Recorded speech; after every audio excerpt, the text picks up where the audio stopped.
Muy buenas tardes. El acto de hoy va a tener dos partes.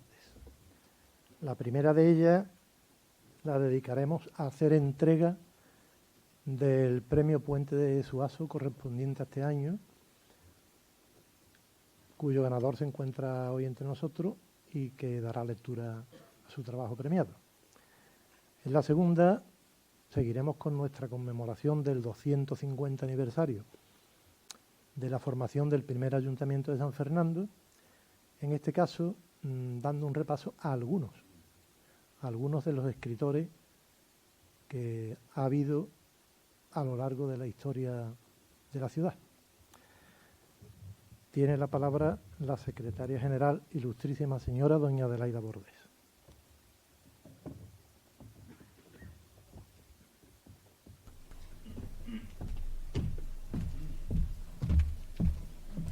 Excelentísimos e ilustrísimos señores, dignísimas autoridades civiles y militares, la Real Academia de San Romualdo de Ciencias, Letras y Artes les agradece su asistencia a este acto según acuerdo adoptado en la sesión de Junta de Gobierno celebrada el pasado 28 de enero, recogida en el acta número 300, en la que se acordó convocar la 32ª edición del concurso de cuentos Puente Suazo.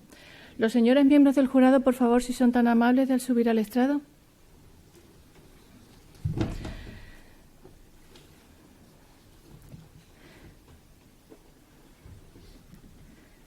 Tras las conversaciones mantenidas recogidas en el acta número 304, se acordó designar a los miembros del jurado, compuesto por doña María del Carmen García Tejera, doctora en Filología Hispánica y profesora titular de Teoría de la Literatura de la Universidad de Cádiz, y escritora; don Miguel Club Giraldez, doctor en Filología Hispánica por la Universidad de Sevilla y escritor; y don Ramón Pérez Montero, licenciado en Filología Hispánica por la Universidad de Cádiz y también poeta. En la sesión de Junta de Gobierno de 31 de mayo de 2016, recogida en el acta número 304, se acordó incluir en el acto que hoy nos congrega, la mesa redonda sobre Berenguer y otros escritores isleños, la entrega de esta edición del Premio de Concursos Puente Suazo, fallado el pasado 21 de junio. El señor secretario del jurado dará lectura al acta correspondiente. Ramón, por favor. Hola, buenas noches a todos.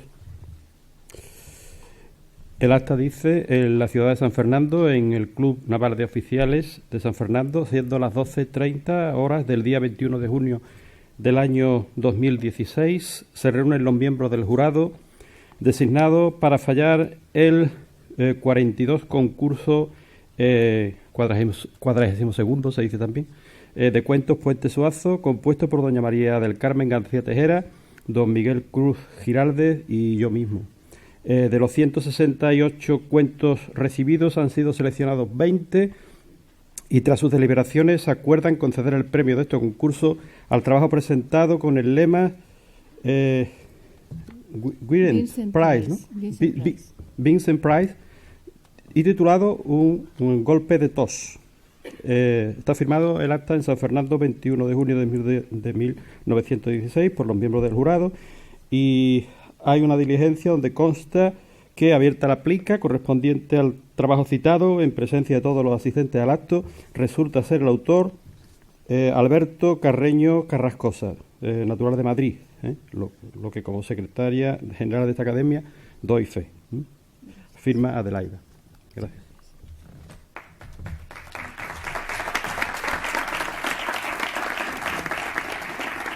Don Alberto Carreño, por favor.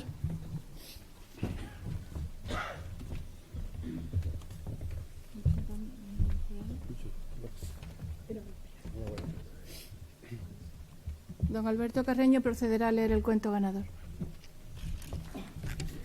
Buenas tardes, buenas noches. Voy a leer el cuento que se titula Un golpe de tos. La obra se encontraba en un momento crucial de la trama. El silencio en el teatro era riguroso. La compañía había logrado embaucar al espectador a lo largo de la función. Tenía su atención, su entrega. La gente prestaba atención esperando una revelación, un giro que aclarase la trama, y los actores, sabiéndolo, hicieron una pausa dramática para saborear el momento. Ernst, sabedor de la situación, se encontraba en una encrucijada. Desde hacía minutos se estaba aguantando un golpe de tos que había ido aumentando conforme pasaban los minutos. Ya no podía más, necesitaba toser. Era asiduo a las representaciones que se hacían en aquel lugar, representaciones de culto que hacían las delicias de un numeroso grupo de fieles que llenaban, una vez más, la sala hasta colgar el cartel de localidades agotadas. Ernst sabía que no podía transgredir aquel momento con algo tan mundano como un golpe de tos. Cualquier otro momento hubiera admitido algo así, pero en el cénit de la magistral historia que se desarrollaba en aquel preciso instante resultaría una temeridad imperdonable.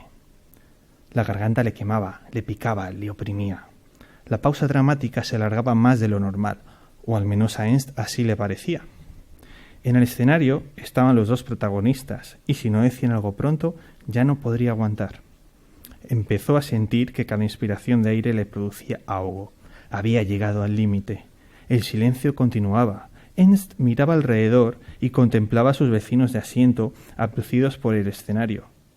Expectantes, sus caras expresaban inquietud por saber cómo se desarrollaría la obra en los siguientes instantes. Él era el único que los observaba, el único que no tenía total conexión con la escena. No pudo más, y en la última inspiración que fue capaz de hacer, tosió contra su voluntad de manera automática, traicionando su decisión. La tos resonó en toda la sala. Ernst tosió una sola vez, conteniendo más accesos.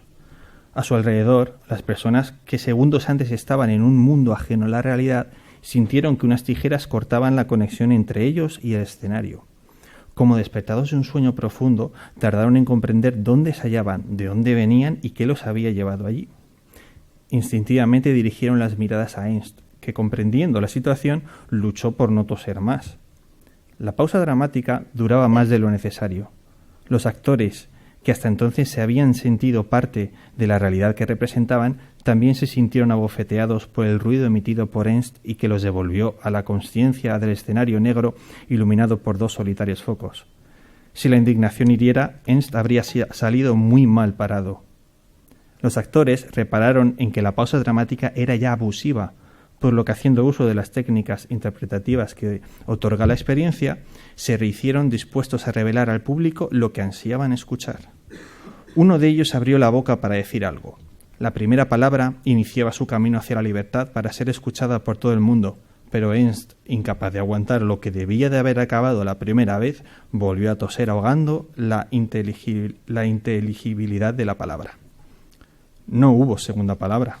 Un nuevo silencio lo inundó todo. Ernst comprendió que había sido él el causante de la desafortunada situación. Nadie había entendido la palabra. El público se sentía confuso.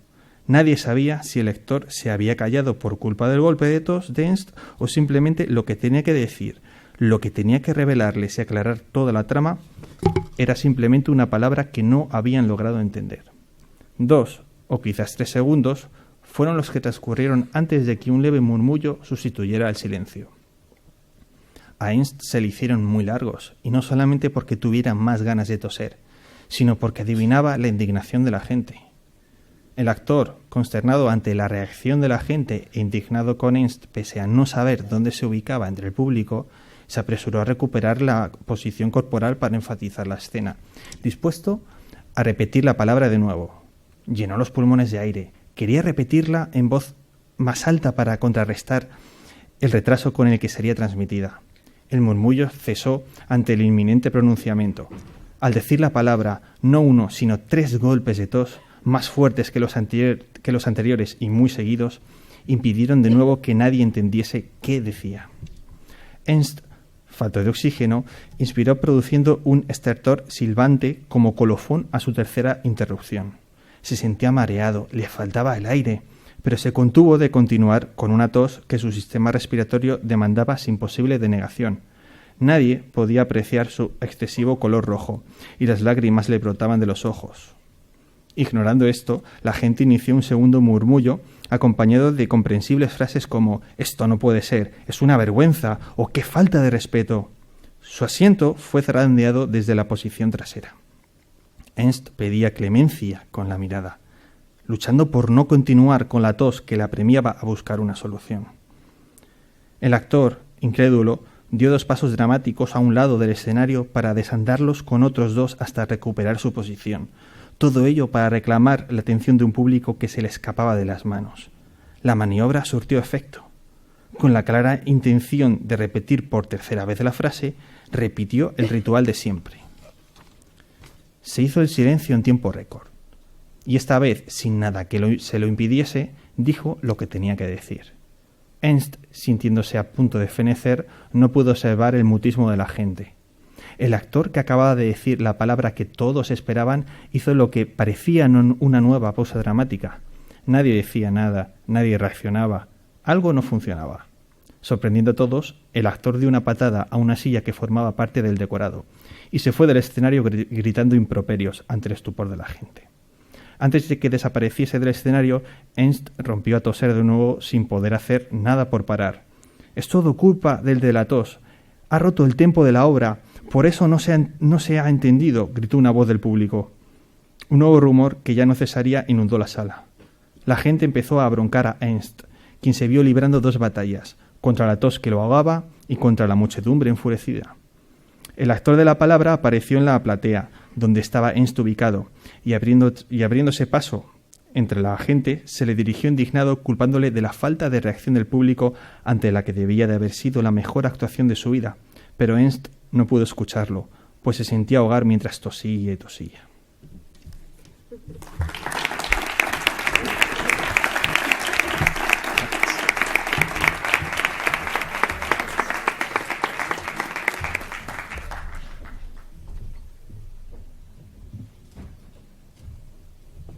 Enhorabuena. Muchas gracias. Título querido, digo.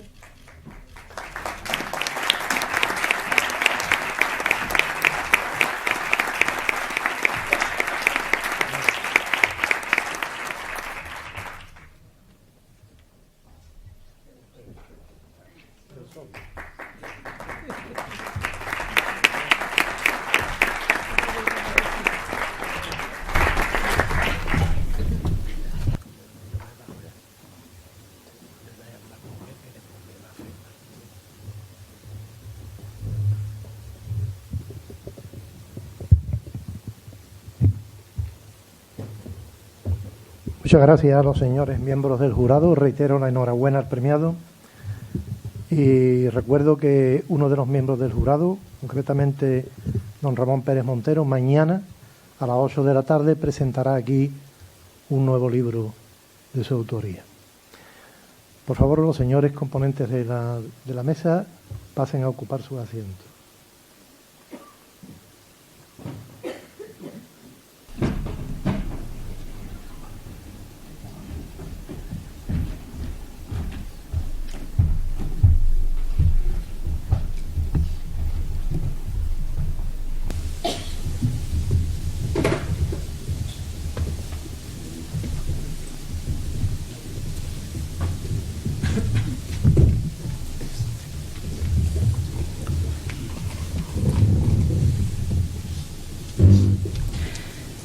En la sesión de Junta General Extraordinaria celebrada el pasado 12 de enero de 2015, recogida en el acta número 287, se acordó incluir el programa de actos conmemorativos del 250 aniversario del nacimiento de la Villa de la Real Isla de León, la Mesa Redonda, Berenguer y otros escritores isleños, en la que participan los ilustrísimos señores don Antonio Bocanegra Padilla, doña Adelaida Bordes Benítez, don Rafael Duarte Sánchez, don Juan Rafael Mena Coello y don Enrique Montiel Sánchez. Modera el excelentísimo señor don José Carlos Fernández Moreno.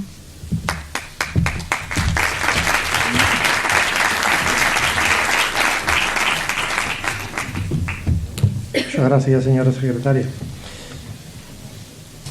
Va a dar comienzo la mesa redonda anunciada, en la que cada persona que va a intervenir dispone de 6 minutos. De 6 minutos. Según organización y coordinación que ha llevado a cabo el vocal de letras, don Juan Mena Coello. Si nos lo permite el tiempo, algún miembro de la mesa que lo desee podrá hacer un breve comentario a algo de lo que anteriormente se haya pronunciado aquí en la mesa. El enunciado dice Berenguer y otros escritores isleños. Hay uno de los componentes de la mesa que va a hacer mención expresa a la figura y a la obra de Luis Berenguer. Como Berenguer encabeza el título, como digo, del acto de esta tarde, yo me voy a limitar a dar lectura a un artículo que escribí en mis años en Diario de Cádiz referente a Berenguer, y a un fragmento de otro más, escrito también en el Diario de Cádiz. Este artículo es del 24 de febrero de 1985. Han pasado muchos años, pero creo que lo que voy a leer tenía vigencia entonces, la tiene ahora, y tratándose de Berenguer la tendrá siempre. El título es Sotavento, dedicado a una de sus novelas, y dice así: la Biblioteca de la Cultura Andaluza, auspiciada por la Consejería de Cultura de la Junta de Andalucía, está teniendo el indudable acierto de rescatar para su publicación obras de significados escritores andaluces. Hace escasas fechas ha visto la luz el volumen número 10 de esta biblioteca. Se trata de una obra de Luis Berenguer, Sotavento, que merece, tal como su original, el 10 de sobresaliente. Tras un prólogo de Enrique Montiel, la detallada y armoniosa narrativa de Luis Berenguer nos transporta a situaciones, lugares y usos que resuman gaditanismo. Desde el comienzo del relato, situado sobre 1800, se aprecia que es una novela de la Marina, cuajada de conocidos apellidos en la que pululan personajes reales o de ficción, desenvolviendo sus cuitas o gozos en el entorno de la bahía gaditana y sus poblaciones: San Fernando, Puerto Real, Sanlúcar, el puerto de Santa María. Gentes de la mar, clérigos, pintores, músicos militares, algún torero de postín, el fundador de la compañía de guardias marinas.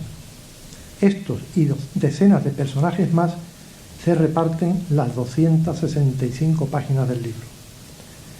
Abundan las anécdotas y citas que saben a nuestras cosas.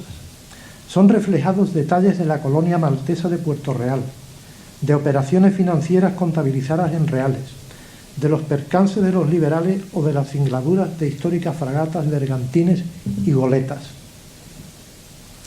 Con minuciosidad se relatan la vida, tribulaciones, alegrías, sacrificios y avatares de los marinos y sus familias. En ocasiones aventuras en ultramar, otras en la intimidad de una alcoba ante un bargueño muy picado que sudaba cerrín. Interesantísimos los datos geográficos aportados sobre las poblaciones de la bahía gaditana y de los estatus de comienzos del XIX. Descripción de nobles casas en San Fernando antes de ser divididas por la calle Real, y de cómo los mármoles y cristales de Murano de las vidrieras se pagaban con lastres de sal. Curiosa la referencia que cita: las familias de los oficiales de Marina se establecieron en Puerto Real, a consecuencia de que las comunicaciones entre La Carraca y ese pueblo eran mejores que las existentes entre La Carraca y San Fernando, pese a su proximidad. Los barcos fondeados en bahía y atracados en La Carraca destacaban lanchas y botes hasta Puerto Real, cubriendo este servicio del hogar al destino y viceversa cómodamente, mientras que el traslado a San Fernando a través de un puente de bombos, 3 kilómetros de fangales y marismas para tropezar con la población militar de San Carlos y otros tantos para llegar al Carmen, desanimaba hasta los partidarios. Luis Berenguer, cuyos restos reposan en San Fernando, fue, entre otras buenas cosas, Premio Nacional de Literatura y Premio Alfaguara. Luego escribió Sotavento, sin duda con la pluma ceñida a barlovento del entusiasmo, el arte y la sensibilidad. El fragmento de otro artículo que se titula Cádiz en la narrativa dice de él y de su obra en Marea Escorada: se expone cómo en Marea Escorada Luis Berenguer da su visión de un Cádiz total, que es la bahía exacta con sus pueblos, sus vientos. Cádiz es una especie de fin de viaje. En Cádiz se termina o por Cádiz se empieza. Se consideran también diversos lugares y localidades de la bahía de especial significado e influencia para el autor. Después de esta introducción relativa a Luis Berenguer, tiene la palabra don Antonio Bocanegra Padilla, que nos hablará de don Manuel Barrios.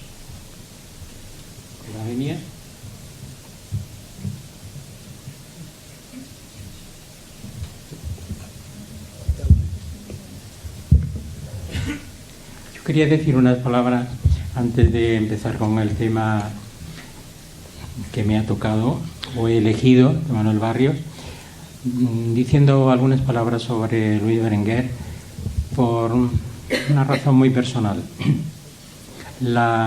24 horas antes de fallecer Luis Berenguer, visitamos Luis Enrique Montiel y yo su casa. Me lo presentó por vez primera. Yo creo que el único interés que tenía para él era el ser el director del instituto donde estudiaban varios de sus hijos. Fue muy amable conmigo. Yo llevé mi primer poemario, que se lo quedó para leerlo. No pudo el pobre hacerlo. Y bien, luego, con posterioridad, lo invitamos a dar una conferencia en el instituto, que fue muy reconocida por parte de todo el alumnado y del profesorado. Y con posterioridad yo actué en el homenaje que le realizó la academia, le celebró la academia, leyéndole 2 sonetos que traía para repetirlos, pero con la brevedad que tenemos no renuncio a ello. Y quiero hablar de él precisamente porque traigo una pequeña sorpresa. El tiempo.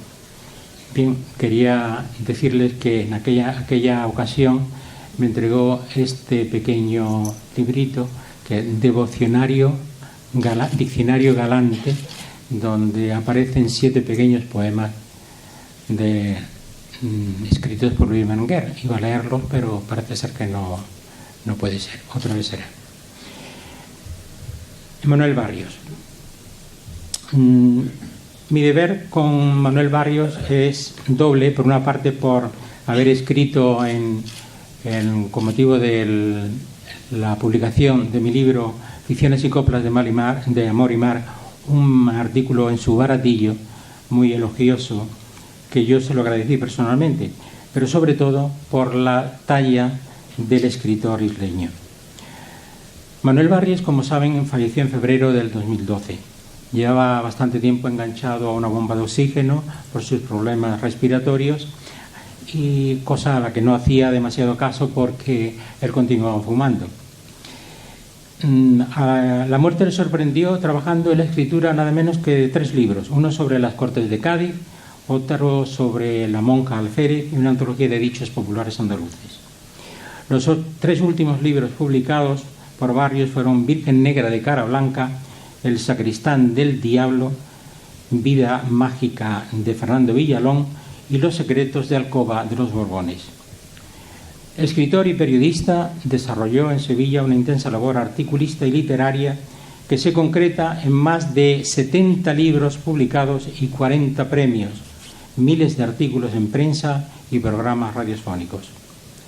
Considerado un sólido valor de la llamada nueva narrativa andaluza, fue jefe de programación de Radio Nacional de España en Sevilla, redactor jefe en Radio Sevilla, obteniendo la Antena de Oro y 4 premios Ondas. En su columna de ABC El Baratillo, el periodista diseccionó con un dominio del lenguaje impecable la actualidad política que le tocó vivir. Siendo una persona muy comprometida y honesta consigo mismo, con unas ideas siempre respetables, tuvo que nadar mucho a contracorriente en la Andalucía social y política que le tocó vivir y relatar. Isleño auténtico, a cuya condición no renunció nunca, fue el pionero de los llamados narraluces, con los que formó un grupo con Grosso, Berenguer, etc. Una prosa la suya muy expresiva, cuidada, incisiva, siempre en búsqueda de un vehículo literario propio ya desde sus primeras obras. Pero es en Epitafio por un señorito, premio del Ateneo de Sevilla de 1972, donde el autor agota el tema impuesto por un ejemplar humano original, fascinante y negativo, el señorito andaluz. Su argumento, la perplejidad de ese estereotipo de nuestra tierra, especie en extinción, ante el mundo que le rodea, un mundo rendido a sus pies que con el tiempo le vuelve la espalda. Si el tema es original y atractivo, lo más atractivo aún es la narración, en la que, utilizando el monólogo interior, imbricado en la acción directa, el autor nos resume las 8 horas decisivas de todo un estrato social, más bien antisocial, que ve confundida realidad y añoranza a través de personajes y arquetipos. Con su novela El crimen y la espuela fue finalista del Premio Nadal en las ediciones del 1962 y 64, respectivamente. Precisamente La espuela fue llevada al cine en los años 70 con cierta polémica por ser una de las primeras películas del llamado Destape. Asimismo, fue en 1978 finalista del Planeta con su obra Vida, Pasión y Muerte en Río Quemado. En fin, tiene nada menos que 70 obras que no vamos por falta de tiempo, a enumerar. Y finalmente quiero rendirle este recuerdo, este sentido homenaje por el hombre bueno que fue y por la obra que nos legó este isleño irrepetible. Muchas gracias.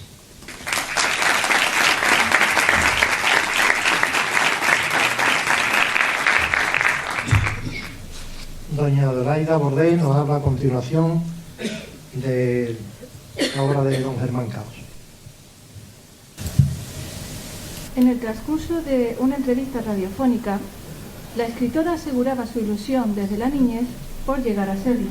Mientras ella crecía, la lectura y los lunes alimentaban su ilusión con las novelas policíacas y el Mirador de San Fernando. Secretamente deseaba poder llegar a ver una columna firmada con su nombre. Ni que decir tiene que lo logró. Sin embargo, calmaba el nerviosismo de aquellas carreras hasta el repartidor leyendo los artículos de quienes por esas fechas publicaban. Algunos de ellos están en esta mesa. Otros forman parte de la memoria, como Germán Caos Roldán. Nacido en San Fernando, empezó a publicar en el año 1950. Uno de sus primeros trabajos fue la revista Iris, subtitulada Boletín de la Sociedad de Fomento, una publicación que hacía prácticamente solo y que salió durante casi 20 años. Era un paseo por San Fernando en 16 páginas. También cultivó el cuento, el ensayo, la poesía, la reseña bibliográfica, la crítica de arte y el artículo, modalidades que fueron reconocidas con premios. En el año 1995, Ispren Editorial editó una antología de su obra que fue muy solicitada en la Feria del Libro de 1997 dedicada a él. Hasta entonces, los más jóvenes lo conocíamos por sus colaboraciones en Mirador, La Cuestión, San Fernando Información, aunque también figuraron en Diario de Cádiz, La Hoja del Lunes o el Nuevo Diario de Córdoba. Eran textos elaborados con un lenguaje muy sencillo que aportaba fluidez a la narración por donde entraban y salían los personajes y sus circunstancias, hechos y situaciones del día a día que el lector leía con interés. A ello contribuía la brevedad, la economía verbal sustentada en la frase corta que dotaba el texto de claridad y contundencia. A modo ilustrativo, citamos El hombre que nunca tenía razón, donde además utiliza la repetición como recurso para enfatizar, con un toque de ironía que hace brillar la intensidad. Hoy lo llamaríamos microrrelato. Comienza atrapando, como si estuviera contando un cuento. Dice: así como existió una vez un hombre que no tuvo camisa, también hubo un hombre que nunca tenía razón. Cuando expresaba sus pensamientos, algún amigo más perspicaz le decía: no, no es eso. Él nunca acertaba y por consiguiente nunca tenía razón. Continúa la narración con el asombro de este hombre ante el acierto de los demás, con el deseo de tener razón para gozar como ellos de esa cosa tan hermosa. La conclusión cierra el relato con el final ineludible, el que tendremos todos, el que dio a este hombre la razón y se la quitó a los otros hasta que claudicaron. Como escritor de cuentos, sigue la misma línea en cuanto a temática y lenguaje, si bien la extensión le facilita el ejercicio de la descripción para transmitir sentimientos. Como ejemplo citamos La mujer del amanecer, Premio Ortiz del Barco de 1985, donde nos relata el oficio del pescador, pero desde el punto de vista de su mujer, tan ingenua que ignora el nombre del momento del día en que ella baja a la playa a esperar a su marido. Ese momento que le duelen los ojos porque la luz se le clava como un puñal, hasta que la incertidumbre desaparece cuando ve la barca a lo lejos, de cuando en cuando. Una mujer que vivió una larga vida de espera, ignorando que aquella espera nerviosa y anhelante se llamaba amanecer. Esta antología también recoge algunos de sus poemas. Citamos simplemente Así entraste en mí, del libro La terca herida del recuerdo. El título resulta evocador, fascinante y tan natural que para entender el poema no es necesario escapar de lo habitual. Compuesto por versos blancos, sorprende la riqueza del lenguaje lograda sin apenas adjetivación. Comienza así: sin sentirlo apenas, como un agua quieta y en silencio, como entra la rosa en la mirada o entran las aves en el cielo, así entraste tú en mí, sencillamente. Durante toda su vida, Germán Caus mantuvo un compromiso particular con la literatura. Entre los años 60 y 70, formaba parte del trío visible de la cultura isleña, formado además por González Muñoz y González Barba. Las primeras gestiones se hicieron en la Biblioteca Lobo y contribuyeron a mostrar ese otro aspecto de San Fernando, una ciudad recogida en la que se hacían pocos actos. Se recuerdan quizás los Juegos Florales y la Semana Cultural La Saliana posteriormente, hasta que se abrió la Casa de la Cultura. Fue como una explosión que se vio respaldada por el incremento de las presentaciones de libros, los conciertos de música, el flamenco, recitales de poesía, teatro infantil, y aumentaron considerablemente las exposiciones de pintura y fotografía. No quisiera terminar esta intervención sin citar a su amigo, no solo en este compromiso, sino también en el terreno personal.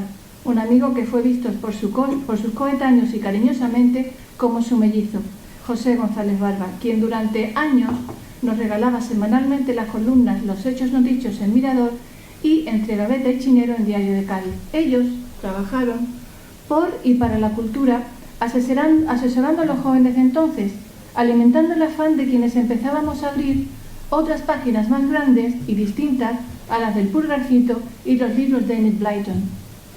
Ambos fueron dos puntales desde el punto de vista literario en esta Real Academia entre los años 70 y 80, y también compartieron micrófono en Radio Juventud de Cádiz con Las Hablillas de Canapé, un espacio en el que charlaban sobre un tema puntual como aquel San Valentín, cuando la publicidad empezó a bombardear a diestro y a siniestro, eclipsando al pobre santo. Termino agradeciendo todas las atenciones de quienes me han atendido en esta labor de búsqueda, pero muy especialmente a Mariló Caos, a su hija, por su generosidad al facilitarme el artículo con que iniciaba esta intervención. Muchas gracias por su atención.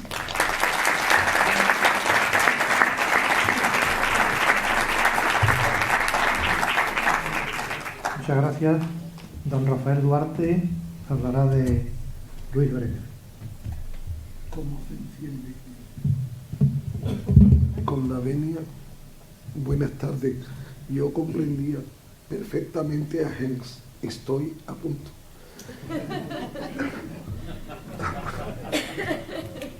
Autoridades, académicos, amigos todos. Estimado amigo don Luis Berenguer Moreno de Guerra, el tiempo, ese del que dijo mi contraalmirante y presidente de esta academia, excelentísimo señor y poeta don Alberto Orte, con la venia Fernando, que bien sabía de él como director del Real Observatorio Astronómico, que fuera cómo puedes medir lo inexistente, lo que nadie estudió ni ha definido, lo que apenas presente ya es olvido, lo que es pozo y herencia de la mente. Ha transcurrido tanto que al leer tu obra percibo cómo vive o mal vive en el tiempo por encima de nuestras caducidades, modas y litigio celoso y deficiencias culturales. Me consta que a pesar de tu preocupación por el estilo, la musicalidad y el lenguaje, no podían tener ni el mismo léxico, ni la misma pronunciación, un letrado que un majolero o un furtivo. Tanta dedicación no ha conseguido inmortalizar del todo tu obra. Ahora que casi todo es omnisciente y en primera persona, o intradiegético también, llamado narrador interno u homo diegético dentro de la historia, ya ves cómo califican al Lobón, fósil interno, lingüístico, cuando tu recuerdo tenías a Pérez Galdós señaladísimo con lápiz rojo y azul para marcar lo que te parecían disparates irrepetibles. Juan Lobón sigue siendo una obra limpia y deslumbrante, conserva el telurismo de las viejas leyes no escritas, la del monte, la de la propiedad de los salvajes, y la nobleza de Lobón que lo salvaba de contar desde la cárcel resentimientos, odios y rencores. Suena a herejía hablar de una obra cuando casi se diluye en las sombras. Hoy todas las leyes son escritas, los personajes son innobles y las técnicas narrativas están mayoritariamente abolidas desde que dominaron de la omnisciencia que ahora ha vuelto para quedarse multitudinariamente. Tú que decías, soy parcial, que llegaste a escribir más de 6.000 folios para Leña Verde, esa novela radiante donde implicaste parte del lagarto y en la que vi cómo repetías uno y otro folio en el momento en que un adjetivo o una frase te sonacen postizos. A mí, personalmente, siempre me gustó Marea Escorada, esa magnífica incursión de la métrica poética en la prosa, llena de metáforas y figuras léxicas. Rudas aliteraciones, el rotido del mar en la roqueda. Me quedo parado, qué maravilla. El rotido del mar en la roqueda o el barroquismo rudo del hierro en la reja floriponda de la puerta buscando neologismos o palabras gremiales para enriquecer tu narrativa. De aquella isla que te quiso y admiro, en esta mesa redonda y académica quedamos pocos. De las últimas tertulias en tu despacho de Triclinio y Drambuí, Antonio Bocanegra, Juan Mena y Enrique Montiel. Enrique Montiel, ojo, el único que rozó el techo de tanta calidad como exigieras en la prosa, tanto entre los escritores vivos como entre los muertos. Y de los nuevos, solo Paco Ramos te ha tomado tras leerte como personaje vivo de su metanovela. Una de tus mejores obras, Sotavento, apenas valorada, perdida entre los puntos de fuga del tiempo y de la arena, demuestra que el humor en tu tiempo tampoco fue comprendido, que, como hoy, molesta y desazona y quema las conciencias de políticos y políticas que entienden el insulto pero no la sonrisa inteligente. La nómina de amigos muertos, la cantidad de estilos enterrados han conseguido la permisividad absoluta en este tiempo nuevo, donde la submediocridad llama a escritores a gente con las que ni siquiera hubieras bebido ni agua. Recuerdo el manuscrito de La espuma juega en la orilla, una novela de una familia venida a menos y sostenida en el contrabando que me enseñó Pepe Corona, el exalcalde que la tenía dedicada en borrador, porque antaño la mayoría de los políticos eran cultos. Y Tamatea, el año de tu muerte, con aquellas lecturas y lecciones en las que nos explicabas cómo bajar o subir el lirismo, técnicas de flashback donde no aparecía la omnisciencia porque es imposible el suspense de una trama policial en ese estado sábelo todo del lector. Para mí quedas como el artífice de tantos saltos temporales en las novelas como el cine de Bergman, decías, la complicada solución de los diálogos y la preocupación por la belleza y o incorporación de palabras argóticas a la gran literatura del Bon, el narralucismo que acuñaste. Musicalmente, quiero que brilles esta noche, sobre todo para los que no te han borrado.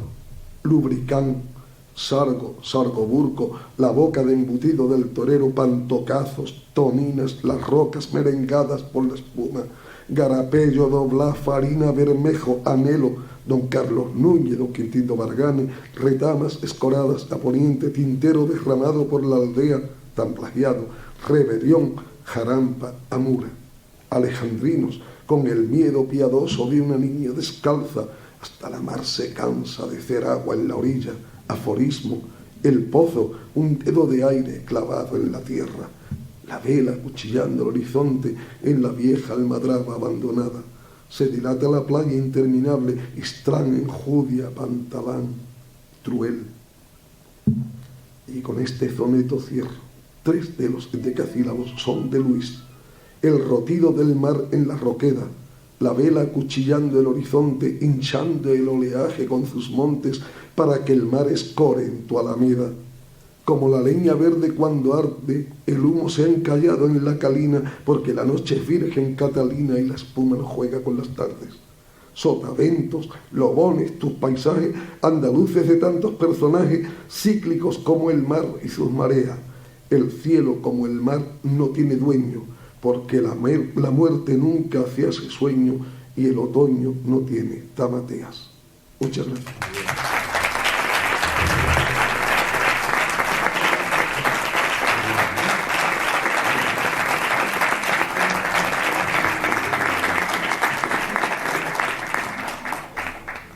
Muchas gracias. Seguidamente, don Juan Mena contempla la figura de don Manuel Pérez Casal.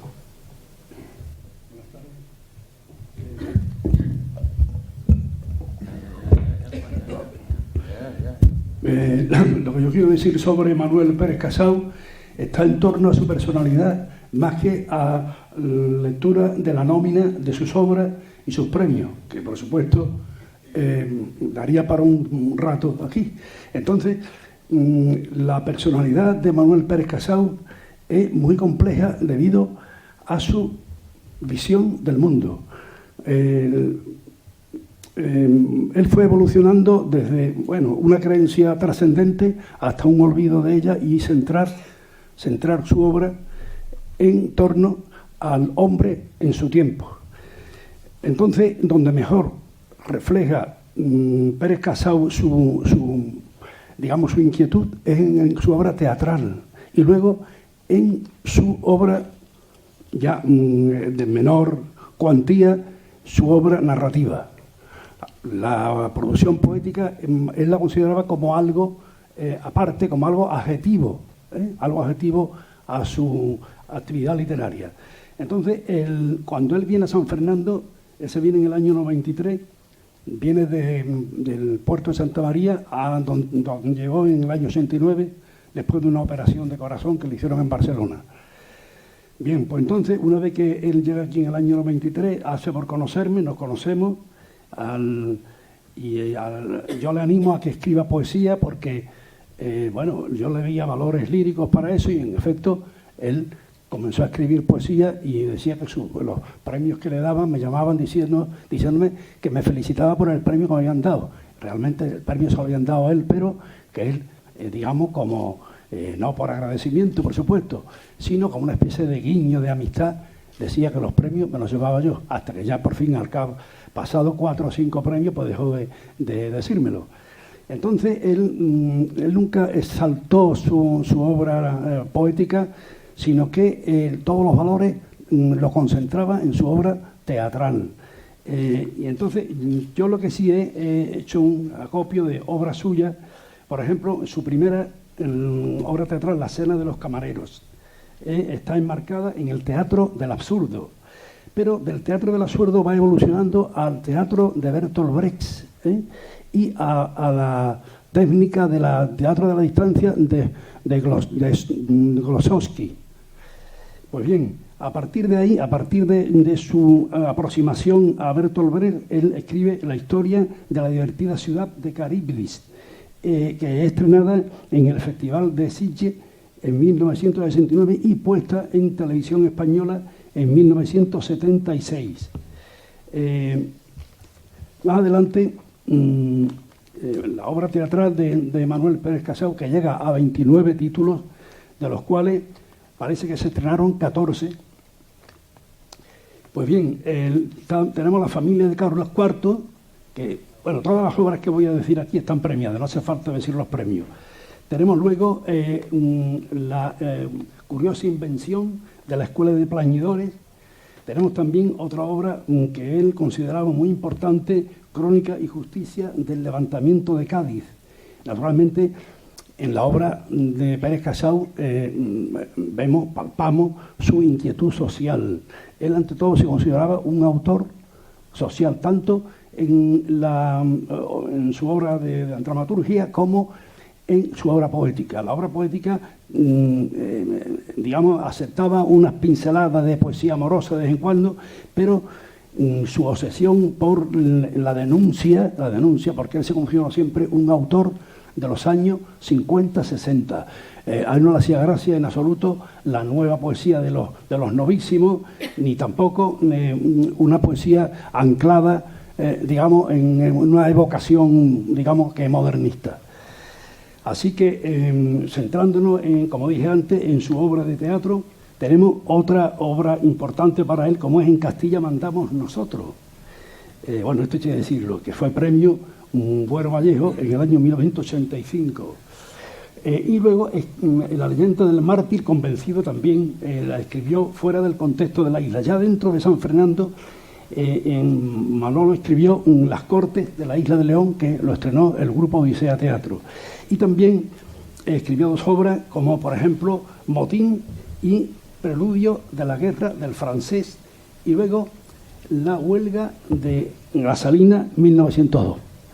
Pues bien, dije antes que a partir de la dramaturgia su preferencia se inclinaba hacia la literatura de narración, también con una intención social, y también escribió el ensayo, unos cuantos ensayos.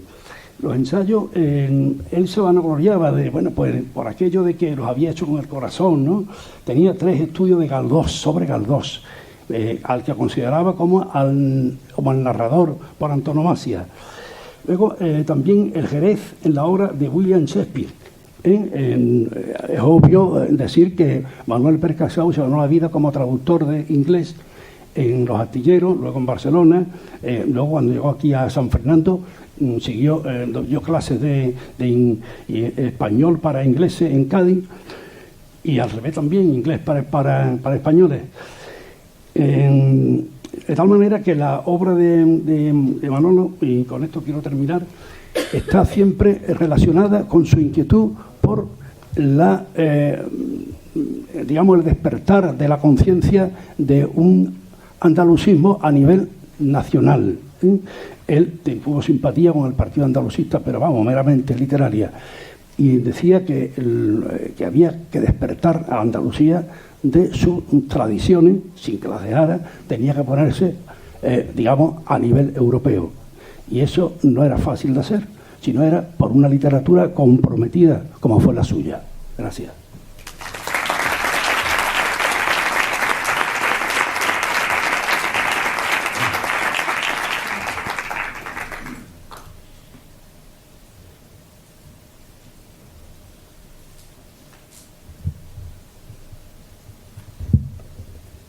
Muchas gracias. Por último, tiene la palabra don Enrique Montiel para contemplar la figura de José Casado Montado.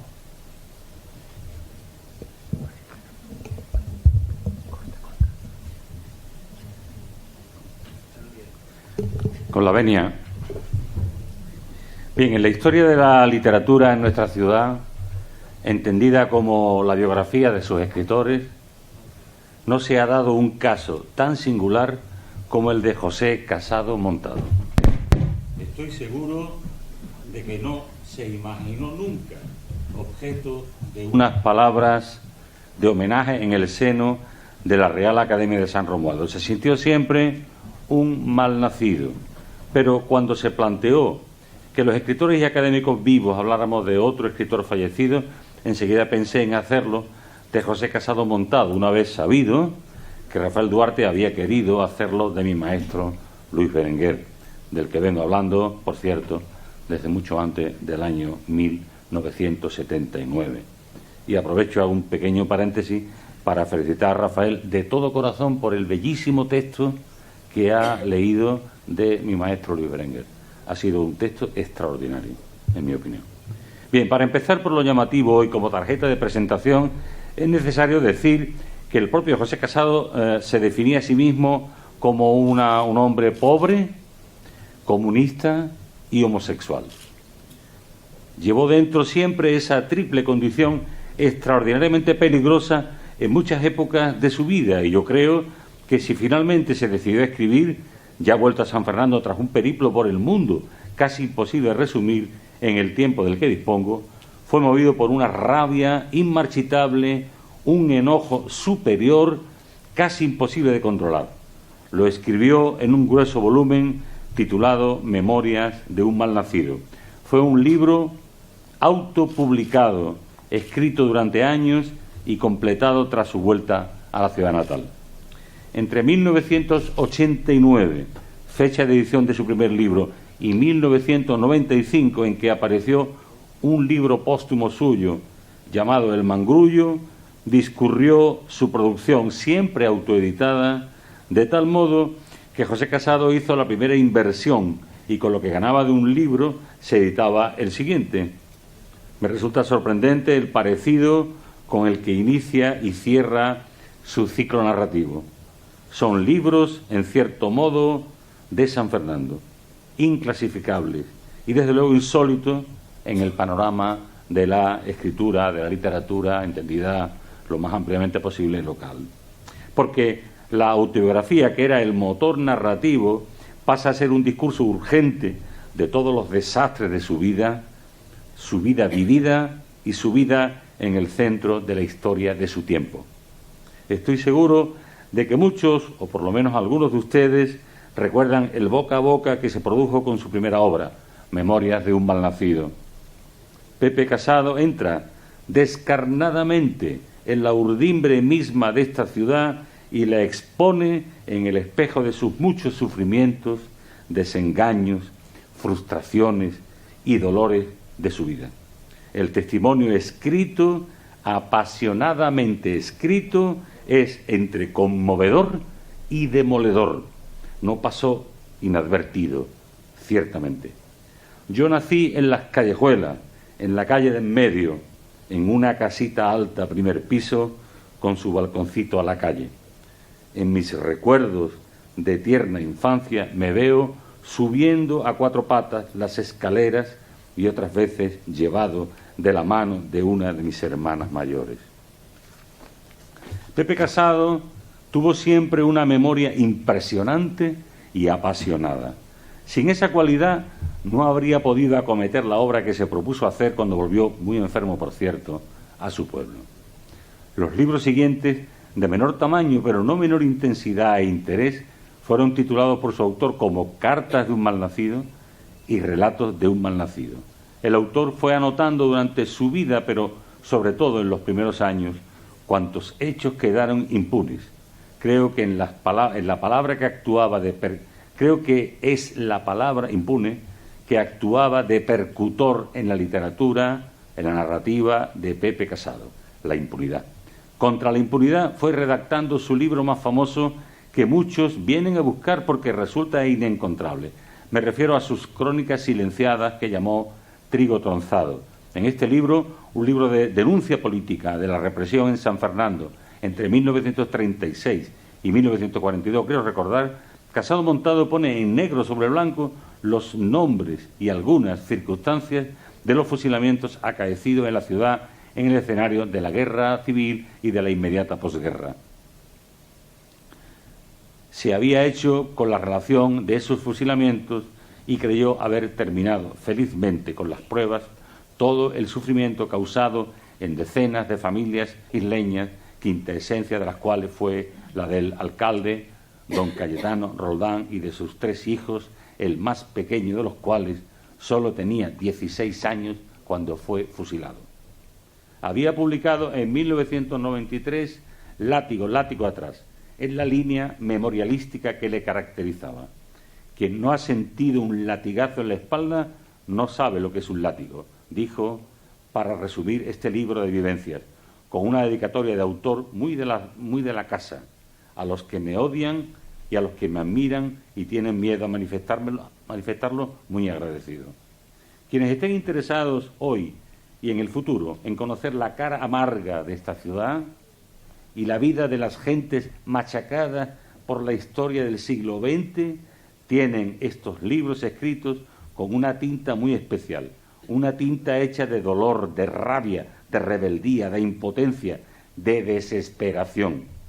Su autor fue un hombre de gran sensibilidad, desconfiado a fuerza de palos desde la infancia, víctima de todas las encrucijadas, trotamundos y con una rabia dentro inmarchitable. Consistía en la defensa de las causas perdidas, de los más débiles, que era su propia defensa de hombre pobre, comunista y homosexual en una España anticomunista, homófoba y egoísta. No es su obra un diálogo con los otros, los que estaban al otro lado de la línea en donde el azar y la vida lo situaron a él. Era un alegato con materiales diversos, digo, de sus lecturas, de sus experiencias, de su propia vida. Por eso creó un género, en mi opinión. Fue un género narrativo, sin duda, pero brusco, tosco, tierno, airado. Pasaba de una imagen amable a una información periodística, de una crónica a un alegato para un tribunal. A nadie dejó indiferente, ni dejará indiferente a los nuevos lectores que encuentren sus libros. Qué difícil es encontrar ejemplares de corta tirada que mucho me temo no estén en las bibliotecas públicas de San Fernando. Tengo sobre la mesa, mientras escribo, los 7 libros que publicó, entre ellos su novela El globo de Tabarca, una novela breve pero tan intensa y combativa como todos sus escritos.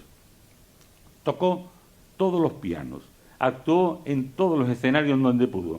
Fue legionario de la Legión extranjera en Argelia y luego ya marino mercante, tocó muchos puertos del mundo hasta que volvió a su pueblo, de donde tantas circunstancias lo expulsaron para hacer una obra, tener una voz, un hueco en el nicho de la memoria literaria de la ciudad. Muchas gracias. No sé si he hablado más de... Como estamos rindiendo homenaje a Luis Berenguer, siempre le tenemos que rendir homenaje al más grande de los grandes, ¿no? Entonces, en su libro, Cartas de un malnacido, él me agradeció muchísimo que yo le escribiera en la cuestión un texto de su libro. Y entonces, esto no lo recordaba, lo he recordado mirando los libros. Y leo un par de párrafos, abuso un poco de la benevolencia de la mesa, ¿no? Entonces, él me dedica palabras muy amables a mí, yo las voy a leer, porque eso también da un perfil de lo que era este hombre. Dice: Enrique Montiel, escritor y hombre de letras, con presencia de gladiador romano y aire arrollador de ir seguro por la vida sobre sus 2 peanas bien puestas, me analizó, me enjuició y me hizo el destape que me hacía falta, sin timideces y sin contar con la mía. Y yo me veo envuelto de repente en ese torbellino de acontecimientos que conlleva el más sincero de mis agradecimientos. Discípulo de aquel gran hombre y escritor isleño, muerto en el esplendor de su obra y vida, y del cual 1000 veces que se lean sus libros, 1000 cosas y audacias nuevas que se extraen, porque qué riqueza de matices, qué gigantes conocimientos sobre la sociedad pasada, historias refinadas de una élite que presumía de ser la excepción y, en resumen, eran mártires de un estilo y unos pruritos de digna apariencia. Es inimitable y enriquecedor todo el despliegue de conocimientos en el libro Sotavento, esplendoroso hasta el fin que precisamente me fue regalado por su discípulo. Muchas gracias.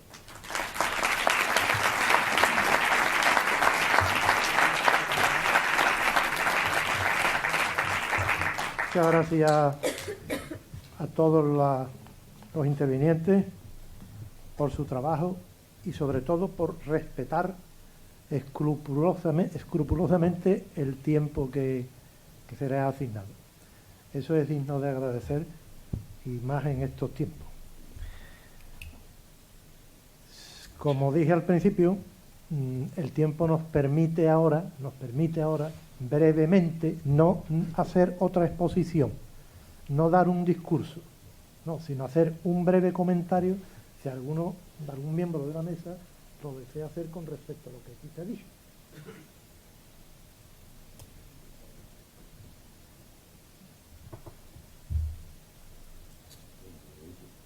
Yo quisiera incidir en lo que dijo al principio del pequeño obsequio, de esa faceta desconocida de Luis, el regalo que me hizo de estos pequeños poemas, de Devocionario Galante, leerle un par de ellos. Son muy ilustrativos, están muy bien hechos, en verso de arte menor, pero son verdaderamente hermosos, sobre todo el séptimo, según mi gusto. Lo voy a leer el primero y el séptimo. No llevan título, están numerados. La noche de puntillas pisaba los rosales y le pedí silencio al hueco de la llave. En tu cama dormida se detenía el aire caliente con la última pasión de adivinarte. Tu cuerpo era el pretexto a tus brazos iguales, a tu abandono ciego que te entregaba a nadie, a mi remordimiento de haber llegado tarde. Por respeto a la Virgen, no quise despertarte y me alejé descalzo pisando los rosales. Y el séptimo, digo que es el que más me gusta, hay uno que tiene solamente 2 versos. Lo primero, inventarte, ya te irás pareciendo. Cuando tú no estabas, yo venía a verte, besando en la niebla el nunca de siempre. Mis manos con prisa y por atreverse te abrían la blusa con tacto de nieve. Y el verde del campo se hacía más verde y las rosas más rosas que siempre. Muy bien.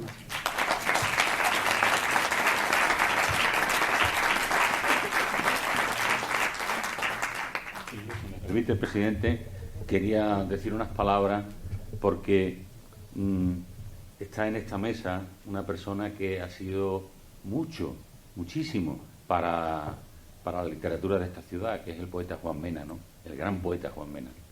Porque en aquel tiempo yo veía a Carmen antes y decía, bueno, a ver si alguien estudia la literatura en San Fernando entre 1717, que empieza la carraca, hasta nuestros días, porque yo no conozco escritores del siglo XIX ni del siglo XVIII. Yo los escritores que conozco son los escritores ya del medio siglo del siglo pasado, y eran unas personas que tenían una vocación tan enorme por la literatura que por eso a mucha gente les sorprende que en esta ciudad haya mucha afición y muchos escritores.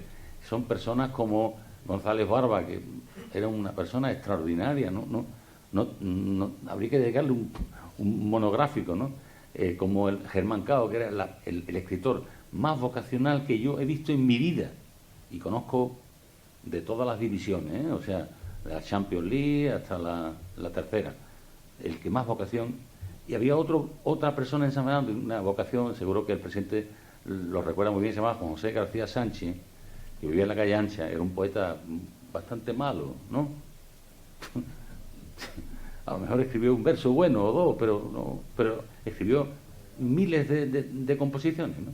Pero era un hombre tan extraordinario, con un amor a la literatura, ¿no? Entonces, ellos, Antonio González Muñoz, Germán Cao, González Barba, Juan Mena, Rafael Duarte, que siempre estaba con Juan Mena, que es de los poetas más antiguos, no porque sea mayor, pero es un poeta desde muy pronto, ¿no?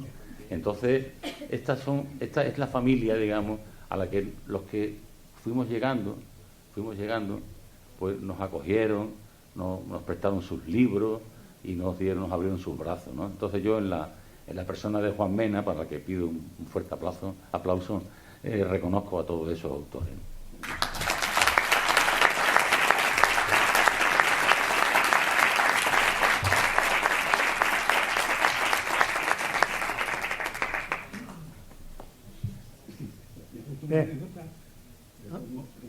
sí, allá en el año 69, una vez que se falla el premio de poesía de los Juegos Florales, al que yo concurrí, se acerca Enrique Ibañez por la calle, no me acuerdo con quién, creo que era con Juan José García Sánchez, y dice: lo siento, Juan Mena, el premio se lo ha llevado José Cervera. Yo siempre igual, siempre. Y de entonces ya, digamos, empezamos nuestra afortunada amistad.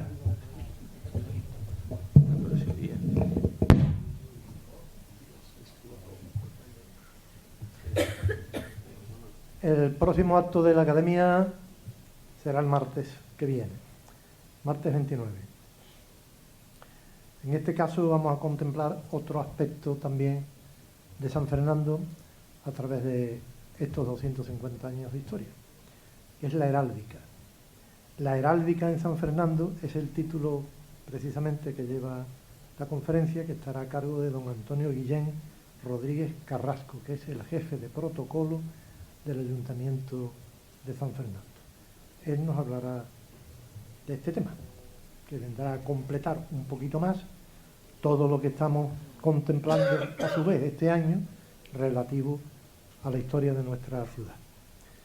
Muchas gracias a los miembros de la corporación y al equipo de gobierno que nos acompaña esta noche, al excelentísimo señor almirante de la Carraca, al jurado de nuevo, sobre todo los que se han trasladado de fuera de nuestra ciudad, y a todos ustedes. Queda clausurado el acto. Muchas gracias y buenas noches.